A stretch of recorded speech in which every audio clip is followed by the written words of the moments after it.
चुनाव से पहले आप कहते हैं फिरकापरस्त ताकतों को रोकना है, कांग्रेस के खिलाफ बोलते हैं, तेजस्वी तमाम लोगों के खिलाफ आप बोलते हैं। फिर उसके बाद देखा जाता है कि ठीक है आपके साथ वो गठबंधन भी नहीं करते, लेकिन फिर देखा जाता है आप उनके साथ ही मंच साझा करते हैं, समर्थन देते हैं और एक दूसरे की तारीफ भी करते हैं। तो फिर ये दोहरा रवैया नहीं है? चुनाव से पहले कहे फिरकापरस्त ताकतों के साथ दोहरा रवैया नहीं है। अगर मेरे कॉन्स्टिट्यूंसी में 290 करोड़ की सीवरेज लाइन पड़ रही है अकबर के पास, तो मेरा राइट है ना गवर्नमेंट से काम करवाना। मैं ना काम मत कराऊं। अब मिसाल के तौर पे मालेगांव में पावरलूम इंडस्ट्री है।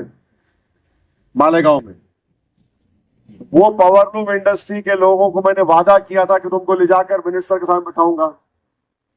उन तमाम को मुफ्ती इस्माइल साहब के साथ बुलाकर, उनके मिनिस्टर है गिरिराज, उनसे टाइम लिया। उनका पीए बोला आप आना चाह रहे? मिला हाँ। इसलिए आना चाह रहे? मिला पावरलूम के बारे में। गिरिराज सिंह के साथ जाकर बैठ के बात किए मालेगांव के पावरलूम इंडस्ट्रीज के बारे में। आप बिलीव नहीं करेंगे, 2 घंटे हम लोग बात किए।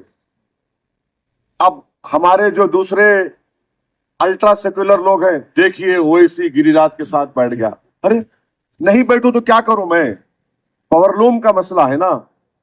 और सिंगल पावरलूम तो वहां पे 3 लोग 4 लोग काम करते हैं। इतनी डिटेल बातचीत हुई। अब उसका नतीजा निकलेगा नहीं निकलेगा अलग बात है, बट मुझे बात तो करना है ना भाई, उन लोगों से काम तो करवाना है ना। अब 290 करोड़ की सीवरेज लाइन सैंक्शन हुई। एक 900 करोड़ का फ्लाईओवर का काम रुक गया था। उस गौर सीएम को जाके बोला मैं, सर दीजिए, हमको 300 करोड़ दिए। फिर रोड वाइडनिंग का काम मेरे पास कॉन्स्टिट्यूंसी में रुका हुआ था मेरे, उनसे 500 करोड़ रुपए लेकर रोड वाइडनिंग का काम शुरू करवाया। एक बात याद रखिए, ये क्यों हो रहा है? अब इसका जक्सटोपोज करिए आप। एक एमएलए है, उसका मुख्यमंत्री है, तब भी ओखला में पीने का पानी नहीं है। एक एमएलए है, उसका मुख्यमंत्री है, कचरा साफ नहीं होता है। ये इसको बोलते कि आप अपना काम करा रहे from a power of strength. आपके पास पावर है और उनको मालूम कि भाई इनको साथ लेके चलना है, हम साथ लेके चल रहे। काम तो करवाना है ना। डेवलपमेंट अगर मैं नहीं कराऊंगा तो कैसा होगा बताइए? तो डेवलपमेंट कराना है।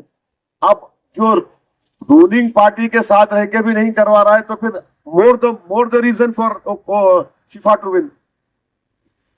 तो ये कोई उनसे कॉम्प्रोमाइज की बात नहीं हो रही है, तो याद रखिए आप। हमारा स्टैंड वो था और डेफिनेट है, इसीलिए हम महाराष्ट्र में उनके खिलाफ भी लड़े।